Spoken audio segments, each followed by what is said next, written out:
بسم اللہ الرحمن الرحیم وبہ نستعین وہو خیر معین۔ آج کا مسئلہ پہلا یہ ہے کہ اگر مسجد میں مجلس برپا کی جائے جس میں قناتیں تانی جائے، پردے سیاہ لگائے جائے، فرش اعضا بچھایا جائے، چائے کا انتظام کیا جائے یا شربت کا انتظام کیا جائے یا کھانے پینے کا جو بھی انتظام کیا جائے، مسجد کے مقصد سے نہیں ٹکرانا چاہیے۔ مسجد کا مقصد یہ ہے کہ نمازیوں کے نماز پڑھنے میں کوئی رکاوٹ نہیں ہونا چاہیے۔ اگر نماز کا ٹائم نہ ہو لیکن کوئی نمازی نہ آ کر کے نماز پڑھنا چاہے تو رکاوٹ نہیں ہونا چاہیے۔ چنانچہ وہ کونے میں یا کہیں جا کر کے کھڑا ہو کر نماز پڑھنا چاہے تو اس کی نماز میں رکاوٹ نہیں آنا چاہیے۔ مسجد کا جو اصل مقصد ہے کہ نمازی کے لیے کوئی رکاوٹ نہیں ہونا چاہیے، تو ایسی عزاداری برپا کرنے میں کوئی حرج نہیں ہے، بلکہ اچھا کام بھی ہے۔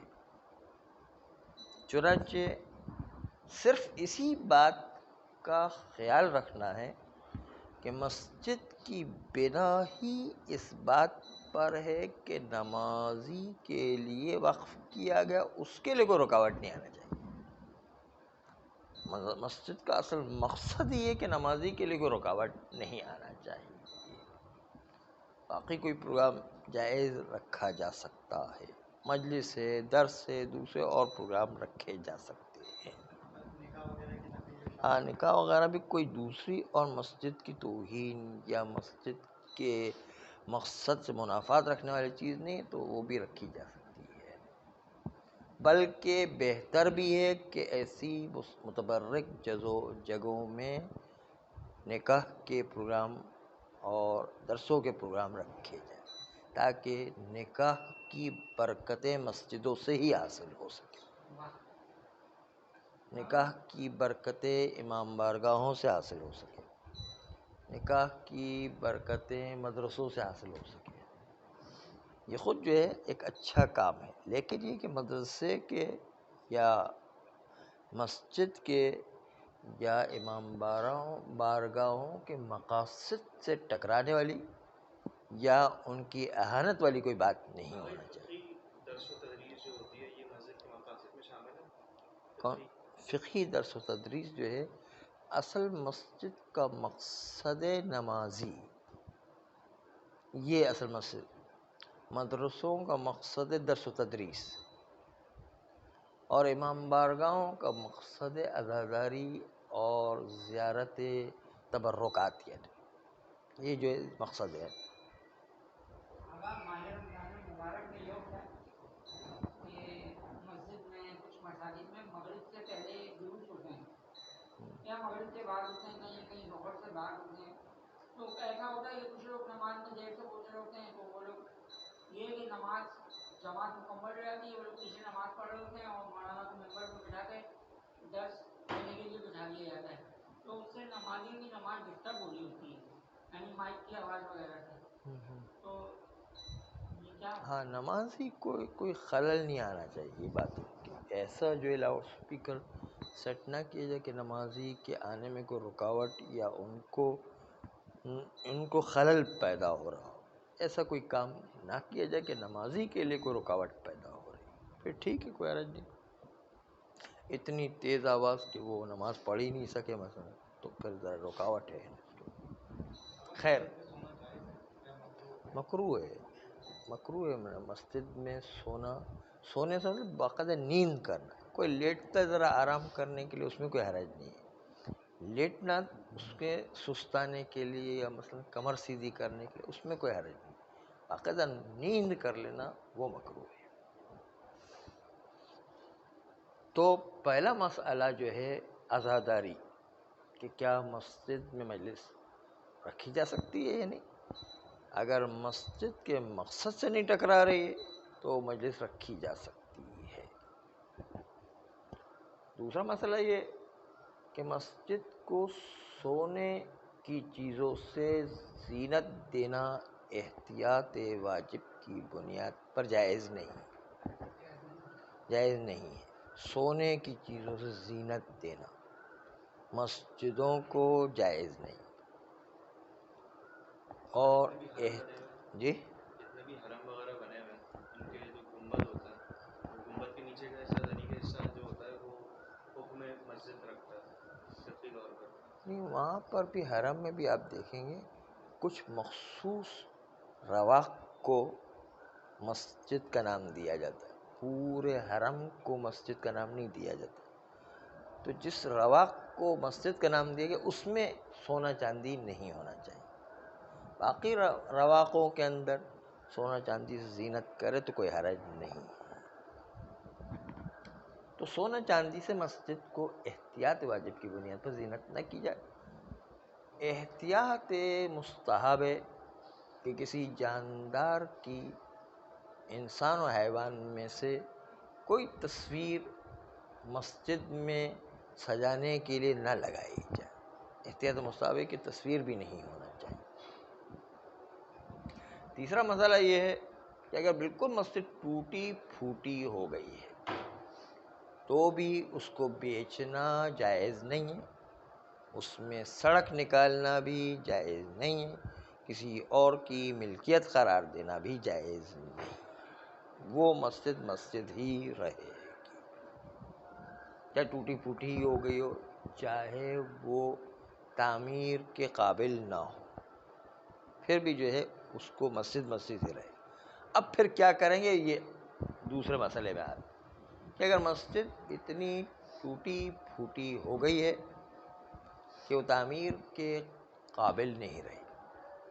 ویسے تو مسجد کو تعمیر کرنا، مسجد کی مرمت کروانا مستحب کام ہے، لیکن کوئی ایسی مسجد ٹوٹی پھوٹی ہے کہ تعمیر کے قابل ہی نہیں ہے، مرمت کے قابل ہی نہیں ہے، تو اس کو گرا کر نئی مسجد بنائی جا سکتی. بلکہ اگر کوئی مسجد ٹوٹی پھوٹی بھی نہیں ہے بلکہ بالکل سالم مسجد ہے، پھر بھی اس کو لوگوں کی وسعت کی وجہ سے گرا کر بڑی وسیع مسجد بنائی جا سکتی ہے. نمبر 5 کہ مسجد کے کھڑکی دروازوں کو بیچنا جائز نہیں ہے. اور اگر وہ مسجد کے کھڑکی دروازے اتنے ٹوٹ پھوٹ گئے کہ مسجد میں نہیں لگائے جا سکتے ہیں، تو اگر یہی دروازے اور مسجد کے کھڑکیاں یہ خود ہی مسجد کے کسی اور مرمت کے کام میں آ سکتے، تو پھر ان ٹوٹی ہوئی کھڑکیوں کو، ٹوٹے ہوئے دروازوں کو اسی مسجد کے مرمت کے کاموں میں استعمال کیا جائے.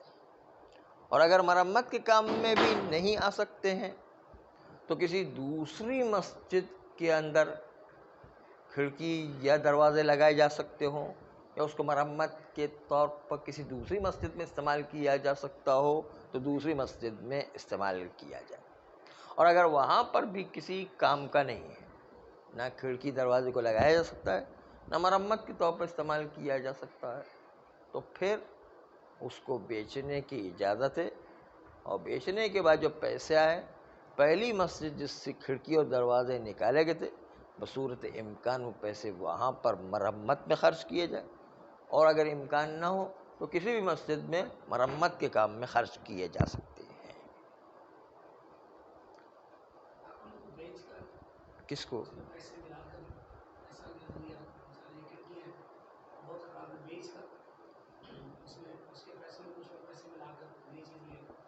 پہلے کوشش کرنا ہے کہ بیچنے کی نوبت نہ آئے، وہیں پر مرمت کر کے لگائی جائے.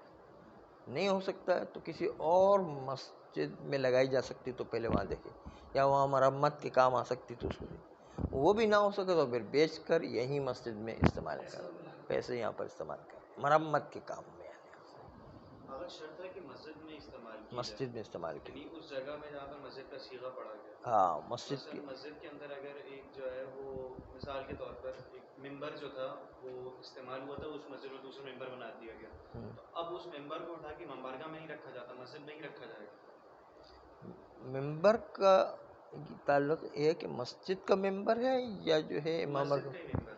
ہاں تو مسجد کے ممبر ہے تو مسجد کے کاموں میں یا ممبر میں لگایا جا سکتا ہے. ٹھیک ہے، مسجد کی چیز مسجد میں لگائی جا سکتی ہے.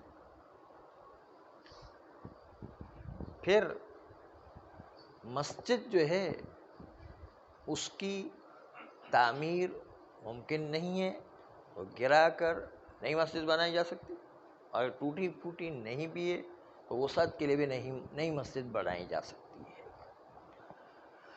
مسجد میں 8 کام انجام دینا مستحب ہے. مسجد کو صاف ستھرا رکھنا، مسجد میں چراغ جلانا، جو آج کل کے زمانے لائٹنگ کا کام کرنا. جو آدمی مسجد میں جانا چاہتا ہے خوشبو لگا کر کے جائے.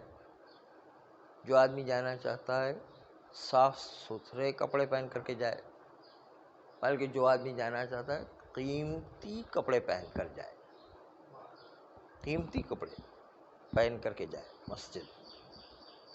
اور جو آدمی جانا چاہتا ہے خاص طور پر جب مسجد میں داخل ہو رہا ہے تو اپنے جوتے کے تلووں کو چیک کرے کہ کوئی اس میں کوئی نجاست تو نہیں لگ گئی. اس کو مسجد کے باہری مٹی سے صاف کر کے پھر مسجد میں داخل ہو، چیک کرے. اور جب مسجد میں داخل ہو تو دائیں پیر پہلے مسجد میں لے جائے اور نکلتے وقت الٹا پیر پہلے باہر رکھے. یعنی وہ مسجد میں داخل ہونے میں جلدی اقدام کر رہا ہے اور نکلنے میں دیر کر رہا ہے، اسے الٹا پیر جو ہے وہ مسجد سے باہر نکال. مسجد میں زیادہ سے زیادہ ٹھہرنا اور زیادہ سے زیادہ رکنا وہ مومن کی شان ہے. رکنا بہتر ہے، سب سے پہلے آئے سب سے آخر میں جائے. مسجد سے مومن کا نکلنا ایسا ہے جیسے مچھلی کو پانی سے نکال دیا جائے. مچھلی کیسے تڑپتی ہے پانی سے نکلنے کے بعد؟ مچھلی اگر اس کو پانی سے نکال دیا تو کیسی تڑپے گی؟ مومن اگر مسجد سے نکال دیا تو ایسا تڑپتا ہے کہ کب میں مسجد میں جاؤں گا.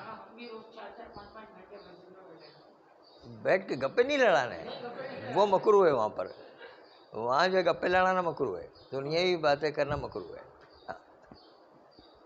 وہاں پر مسجد کی جو عبادت کا تقاضا ہے، قرآن پڑھیں، دعائیں پڑھیں اور زیارت نامے پڑھیں یا عبادت کا کام انجام دیں، راتوں کو جاگ کر کے پوری رات نماز پڑھیں. یہ جو ہے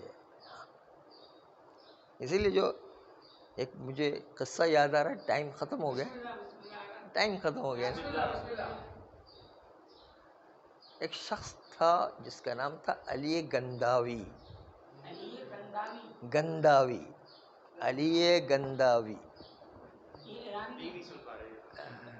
بات منتقل ہوئی کہ نہیں؟ علی گنداوی، ہاں گنداوی اس کا سر نہیں، گنجاوی نہیں، وہ گنداوی کہہ رہے ہیں.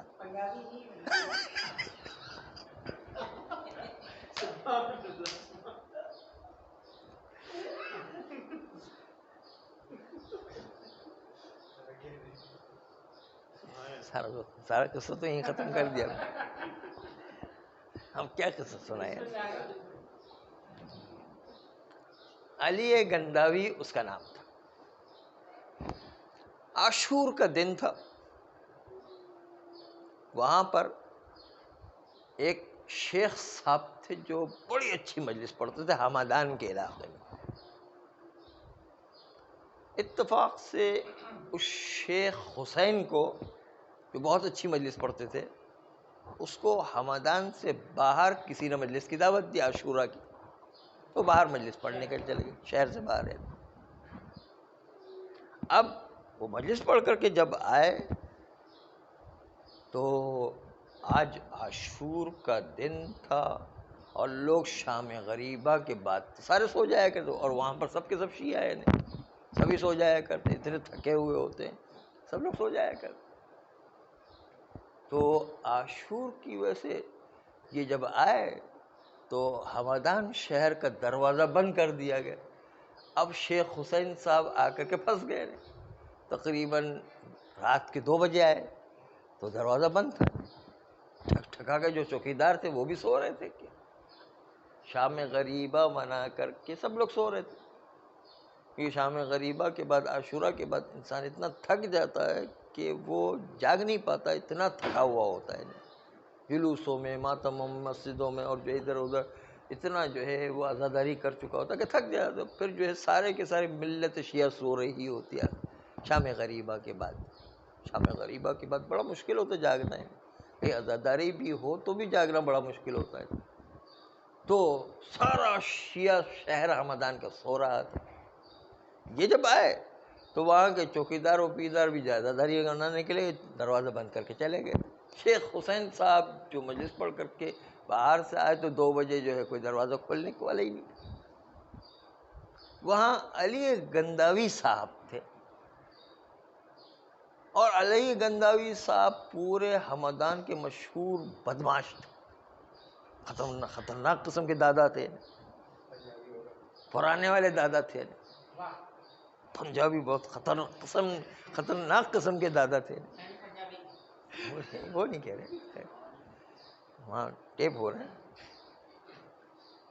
بہت خطرناک قسم کے دادا تھے. پورے شہر ہمدان میں لوگ ان سے کانپتے تھے، اور جو ہے ان کا نام سن کے جو ہے وہ دور بھاگتے تھے. اتفاق سے انہوں نے عاشور کے دن اتنی چڑھائی ہوئی تھی، تھے وہ بھی شیعہ، اتنی چڑھائی ہوئی تھی کہ ان کو ہوش ہی نہیں رہا کہ میں کیا کر رہا ہوں اور کس دن کر رہا ہوں، کتنا جو ہے زیادہ پی رہا ہوں. اتنی زیادہ شراب پیوی کہ وہ شراب کے نشے میں یہ ہمدان شہر کے دروازے پر آ گئے. اب علی گنداوی سمجھ میں آیا کہ نہیں؟ ہاں یہ علی گنداوی صاحب جو ہے وہاں شراب کے نشے میں دھت، اور رات کے 2 بجے جو تھک تک بہت زور زور سے جو ہے شیخ حسین صاحب جو مجلس پڑھ کے آئے وہ دروازہ کھٹکھٹا رہے. یہ جو ہے تھوڑا سا ہوش آیا ان کو، انہوں نے جا کے پوچھا کون؟ کہا میں شیخ حسین. سب کو پورا شہر جانتا تو بہت ہی مجلس، جیسے رشید ترابزی صاحب تھے اس طریقے کی مجلس پڑھتے تھے اس زمانے کے، اس شہر کے حاوی انسان، بہت مشہور انسان. انہوں نے کہا کوئی بھی میرا نام سن کے جو فوراً ہی دروازہ کھول دے گا. تو کہا شیخ حسین. علی گنداوی صاحب نے کہا کون شیخ حسین؟ کہا وہی جو مجلس پڑھتے ہیں. ایک مرتبہ دروازہ کھولا، کہا کہ تم اتنی آدھی رات کو کہاں سے آ رہے ہو؟ کہا میں مجلس پڑھ کے آ رہا ہوں. کہا آج کس بات کی مجلس؟ یار ان کو تو ہوش ہی نہیں تھا بیچارے کو، وہ تو اتنی چڑھائے ہوئے تھے کہ اس کو پتہ ہی نہیں تھا کہ کیا ہو رہا ہے. کہا آج کس بات کی مجلس؟ کہا آج تو آپ کو نہیں پتا، آج عاشور کا دن تھا اور جگہ جگہ مجلس تھی، تو میں بھی عاشور کی مجلس پڑھنے گیا تھا، اور مجلس پڑھ کے اب آ رہا ہوں تو وہاں سے دیر ہو گیا آتے تھے. اچھا آج عاشور کا دن تھا، وہ تو مجھے پتہ ہی نہیں تھا. تو آپ نے جو ہے اتنی ساری مجلسیں پڑھی، آپ مجھے بھی مجلس سناؤ، مجھے بھی مجلس سناؤ. اس لیے کہ میں نے تو کوئی مجلس سنی ہی نہیں ہے. اس نے شراب کے نشے میں کون سی مجلس سنی؟ کہا کہ جو ہے میں نے تو مجلس سنی ہی نہیں ہے، میں نے جو مجلس سنی نہیں، آپ مجھے بھی مجلس سناؤ. تو شیخ حسین صاحب نے دیکھا، میں نے کہا ٹائم بہت زیادہ ہو جائے گا آپ.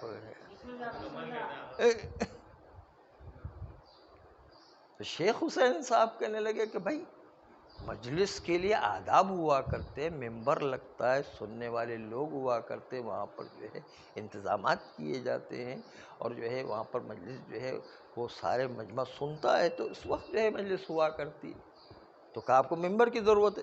میں دیکھو یہ جو جھکتا ہوں، آپ میرے اوپر بیٹھ جاؤ، ممبر ہے یہ. وہ بالکل جو ہے بھیڑ بکریوں کی طرح جو ہے 4 ہاتھ سے جھک گئے. کہا یہاں میری کمر پر بیٹھ جاؤ، یہ آپ کا ممبر ہوگا. کہا سننے والے بھی کوئی نہیں؟ کہا میں سننے والا ہوں نا. آپ مجھے سنا ہوگا، اب اتنا بڑا بدماش ہے، اس کو کچھ کہہ دے تو کوئی نقصان نہ کر دے، کوئی مشکل نہ پیش آ جائے، ڈر بھی لگ رہا ہے کہ رات کے اندھیرے میں اکیلا ہے اور یہ جو کہیں نقصان نہ پہنچا دے، یہ تو بدماش آدمی ہے نا، ہمدان شہر کا بہت بڑا بدماش۔ اس سے کہا کہ مجلس پڑھ کے بتاؤ۔ اب بڑے مجبور ہو گئے، بڑے مجبور ہو کر وہ مجلس پڑھنے کے لیے، بہت ان کی حالت عجیب ہو گئی۔ انہوں نے سوچا چلو مجلس پڑھ دیتا ہوں، یہ ورنہ سے جان نہیں چھوڑے گئی، اب جو ہے وہ پیچھے ہی پڑ گیا ہے۔ جب مجلس پڑھ دی تو مولا عباس کے سوانح حیات کو بیان کیا انہوں نے، اور مولا عباس کے مصائب بھی پڑھے۔ تو یہ اتنا رویا اتنا رویا اتنا رویا کہ اس کی تو ہچکیاں بن گئی ہیں۔ اب جو ہے اللہ تعالیٰ جب کسی کی ہدایت پر آتا ہے تو پتہ نہیں کہاں سے ہدایت کا راستہ نکال دیتا ہے، اور بالکل جو ہے وہ ایک دم جو ہے وہ صحیح ہو گئے۔ اتنا رویا کہ صبح کے وقت پورے شہر ہمدان میں شور ہو گیا کہ علی گنداوی ہمدان سے جا رہے ہیں، اور اس نے بدماشی کا کام سب چھوڑ دیا، جتنے بھی جس کے پیسے تھے واپس کر دیے، جو جو چیزیں لوٹی تھی واپس کر دی، کہا وہ جو ہے نجف اشرف کی طرف جا رہے ہیں، اس نے توبہ کر لیا۔